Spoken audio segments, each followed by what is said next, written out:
Hey everyone, so today we are going to go over how to install Lightforce Lights with the 2017 to 2019 Ford Super Duty with the factory upfitter switches. So right here, I'm showing you have your dish connector. Those two wires are going to come up to this relay switch, which you don't need. All you need is that connector up to the two wires there.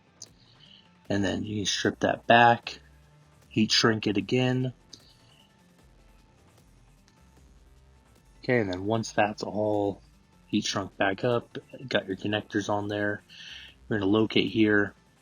Behind the coolant tank, you'll see a bunch of different colored wires with a tag that correlates to what upfitter switch they go to, what's positive, what's ground, and then decide what switch you want it to go to, wire it up, and then boom, you have lights.